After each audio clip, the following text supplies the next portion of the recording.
नमस्कार, फाइटर समाचार में आपका स्वागत है। पेश है आज 3 मई शाम 7 बजे राजस्थान की खास खबरें। सेकंड ग्रेड शिक्षक भर्ती पेपर लीक मामले में आरपीएससी सदस्य बाबूलाल कटारा ने एक और चौंकाने वाला खुलासा किया है। कटारा ने सरगना शेर सिंह को परीक्षा से 28 दिन पहले यानी 26 नवंबर 2022 को ही पेपर बेच दिया था। इसके बदले शेर सिंह ने उसे 60 लाख रुपए दिए। यह पूरा सौदा कटारा की अजमेर स्थित सरकारी आवास पर ही हुआ था।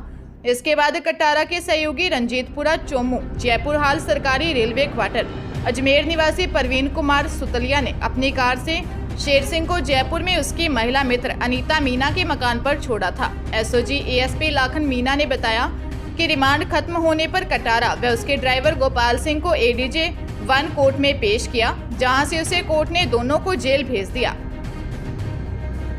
हनुमानगढ़ की पोक्सो कोर्ट ने नाबालिग स्टूडेंट से अश्लील हरकत करने के मामले में आरोपी टीचर को दोषी करार दिया है और 5 साल के कठोर कारावास की सजा सुनाई है।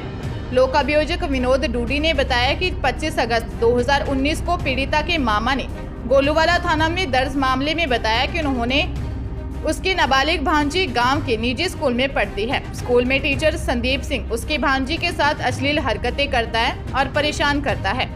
आरोपी टीचर स्कूल के व्यवस्थापक का रिश्तेदार है। जब उन्होंने संदीप सिंह की शिकायत की तो व्यवस्थापक ने कहा कि उसे स्कूल से निकाल देंगे, लेकिन उसको निकाला नहीं। एक दिन उसकी भांजी प्रिंसिपल के ऑफिस में गई। उस समय भी संदीप ने उसके साथ अश्लील हरकत की। पुलिस ने आरोपी को गिरफ्तार कर कोर्ट में चालान पेश किया। जोधपुर में करंट लगने से 3 लोगों की मौत हो गई। पानी के टैंक में गिरी लड़की को बचाने में बड़ा हादसा हो गया। लोहे की सीढ़ी ऊपर बिजली के खुले तार से टच हो गई, जिससे करंट की चपेट में 8 लोग आ गए। 5 जख्मी हैं, इनमें से 2 की हालत गंभीर बनी है। मामला फलौदी के मंडला गांव का है। मंडला कला गांव में 15 वर्षीय वर्षा बिश्नोई अपने घर के आगे बने पानी के टैंक में गिर गई। परिजनों और पड़ोसियों ने उसे बचाने का प्रयास शुरू किया। इसके लिए एक लोहे की सीढ़ी लेकर आए। सीढ़ी को टैंक में उतारने की कोशिश कर रहे थे। इसी दौरान ऊपर से निकल रहे बिजली के खुले तार से सीढ़ी टच हो गई। लोहे की वजह से करंट पूरी सीढ़ी में उतर गया। इसके संपर्क में 8 लोग आए। फौरन सभी को हॉस्पिटल ले जाया गया, जहां 3 लोगों को डॉक्टरों ने मृत घोषित कर दिया। भीलवाड़ा जिले के शाहपुरा में बजरी से भरे डंपर की टक्कर से कार में सवार एक महिला समेत 2 लोगों की मौत हो गई। कार में फंसने से ड्राइवर के पैर टूट गए और बॉडी पर गंभीर चोटें आई हैं। सूचना के बाद एहतियात के तौर पर 6 थानों का पुलिस जाब्ता मौके पर पहुंचा। घायल ड्राइवर को गंभीर हालत में भीलवाड़ा रेफर कर दिया। मामला जहाजपुर क्षेत्र का है। घटना धौड़ पंचायत के नाडिया गांव में हुई। जानकारी के अनुसार नाडिया गांव के समीप NH 148D पर डंपर और इको कार में भिड़ंत हो गई। हादसे में कार में सवार 38 वर्षीय राम कुंवर निवासी मेडिया की मौके पर ही मौत हो गई। 34 वर्षीय सिंटू देवी मीना निवासी बड़ौदिया ने अस्पताल में ले जाते समय रास्ते में दम तोड़ दिया। वहीं ड्राइवर 30 वर्षीय भंवरलाल मीना निवासी पन्ना का खेड़ा गंभीर रूप से घायल हो गया। तीनों शक्करगढ़ में किसी गांव में शादी समारोह में खाना खाकर आ रहे थे। रास्ते में दुर्घटना हो गई। नागौर में 8 साल की मासूम के साथ रेप करने का मामला सामने आया है। बच्ची के साथ उसी के करीबी नाबालिग रिश्तेदार ने रेप किया। रिश्तेदार पीड़ित बच्ची के घर आया हुआ था। मासूम की दादी और मां भी घर पर ही थी। वे दोनों बाहर वाले कमरे में बैठी थी।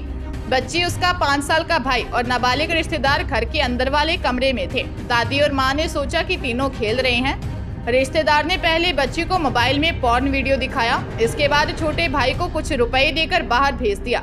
इसके बाद बच्ची के साथ रेप किया। बच्ची चिल्लाई तो उसका मुंह बंद कर दिया। इसके बाद आरोपी रिश्तेदार वहां से भाग निकला।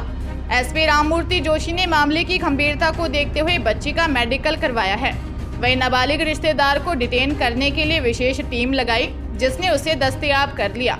आरोपी रिश्तेदार में बच्ची का चाचा लगता है।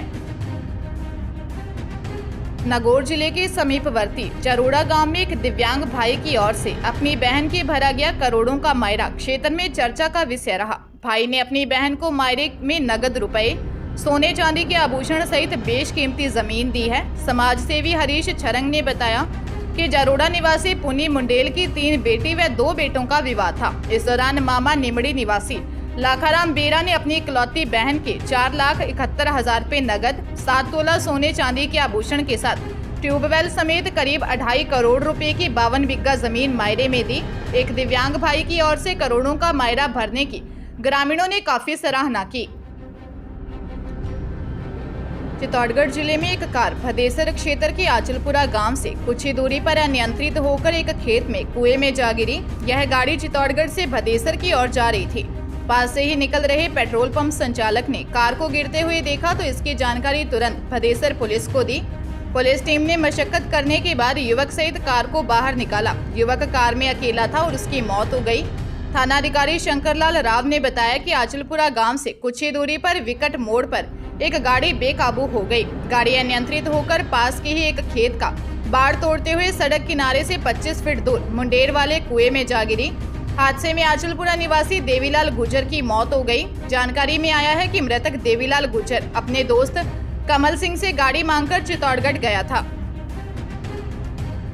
सिरोही जिला मुख्यालय के समीप सिंदर्थ के खेतलाजी मंदिर के परिसर में करंट दौड़ने से दर्शन करने के लिए आए एक किशोर की मौत हो गई और 4 श्रद्धालु घायल हो गए। करंट लगने के कारणों का पता नहीं चला है। इस दौरान मंदिर की भोजनशाला में भी करंट दौड़ा और आग लग गई। मंदिर के पास ट्रांसफार्मर में भी धमाका हुआ। हादसे के बाद मौके पर अफरा तफरी मच गई। बताया जा रहा है कि आसपास कहीं आकाशीय बिजली गिरने से आए फाल्ट से मंदिर परिसर में करंट दौड़ने से हादसा हुआ। सदर थाना प्रभारी मनीष चौधरी ने बताया कि खांबल के निवासी परिवार के लोग सिंदर्थ स्थित खेतलाजी मंदिर में जात देने आए हुए थे। वे मंदिर में पहुंचे ही थे कि अचानक से दौड़े करंट से 16 वर्षीय मन्नाराम रेबारी निवासी खांबल की मौत हो गई। सीकर की दांता रामगढ़ पुलिस ने नाबालिग की शादी रुकवाई है। उसकी बड़ी बहन की शादी की आड़ में ही शादी करवाई जा रही थी। डॉक्यूमेंट चेक करने पर उसके नाबालिग होने का पता चला। पुलिस ने परिजनों को पाबंद किया है। थानाधिकारी मदन कड़वासरा ने बताया कि सूचना मिली कि नौसल गांव में गणेशाराम अपनी नाबालिग बेटी की शादी करवा रहा है। ऐसे में तुरंत टीम मौके पर पहुंची, जहां पता चला कि गणेशाराम अपनी 2 बेटियों की शादी कर रहा है। दोनों की बारात भी पहुंच चुकी थी, लेकिन जब डॉक्यूमेंट चेक किए गए तो छोटी लड़की नाबालिग निकली, जिसके बाद घर वालों को उसकी शादी बालिग होने तक नहीं करवाने के लिए पाबंद किया गया। जोधपुर जिले के सदर कोतवाली थाना अंतर्गत चांद बावड़ी में एसबीआई कर्मचारी बन साइबर ठग ने क्रेडिट कार्ड का अधिक शुल्क लगाने का झांसा देकर एक व्यक्ति से 70,000 रुपये निकाल लिए। पुलिस ने संपूर्ण राशि होल्ड करवाकर 50,000 रुपये रिफंड करवाए। थानाधिकारी दिनेश लखावत ने बताया कि आदेश ओझा के मोबाइल से ठग ने एसबीआई कर्मी बनकर क्रेडिट कार्ड का अधिक शुल्क लगने का झांसा देकर एनी डेस्क ऐप डाउनलोड करवाकर क्रेडिट कार्ड से 69,999 रुपए निकाल लिए। ठगी का पता लगने पर पीड़ित ने साइबर पोर्टल 1930 पर शिकायत दर्ज करवाई। कांस्टेबल ताराचंद ने जांच की तो 50,000 रुपए फ्लिपकार्ट से खरीदारी होने व 19,999 रुपए मोबोक्विक से किसी खाते में जमा होने का पता लगा। पुलिस ने फ्लिपकार्ट से खरीदारी का ऑर्डर कैंसिल करवाकर राशि रिफंड करवाई। वहीं 19,999 रुपए में से 19,000 रुपए एक्सिस बैंक के खाते में जमा हुए थे, जिसे भी होल्ड करवा लिए गए। नागौर जिले के मेड़ता में चोरी के जेवरात कम कीमत पर खरीदना एक ज्वेलर्स को भारी पड़ गया। पुलिस ने चोरी के एक मामले में आरोपी से चोरी के जेवरात खरीदने के आरोपी एक व्यक्ति को नागौर से गिरफ्तार किया है। पुलिस के अनुसार क्षेत्र के मेड़ता रोड कस्बे में 4 फरवरी की रात को पीड़ित शख्स की भतीजी ने ही अपने प्रेमी के साथ मिलकर चाचा के घर से चोरी की वारदात को अंजाम दिया था। प्रकरण में पुलिस 1 सप्ताह पहले चोरी की वारदात को अंजाम देने वाले आरोपी प्रेमी मेड़ता रोड निवासी गोपाल जांगीड़ को गिरफ्तार कर चुकी है। वहीं इस मामले में नाबालिग प्रेमिका को भी निरुद्ध किया जा चुका है। पूछताछ में सामने आया कि इन्होंने मेड़ता रोड कस्बे के सदर बाजार निवासी 50 वर्षीय राजकुमार सोनी को चोरी किए गए गहने बेचे थे। ऐसे में पुलिस ने आरोपी राजकुमार उर्फ राजू राम को नागौर से गिरफ्तार किया है।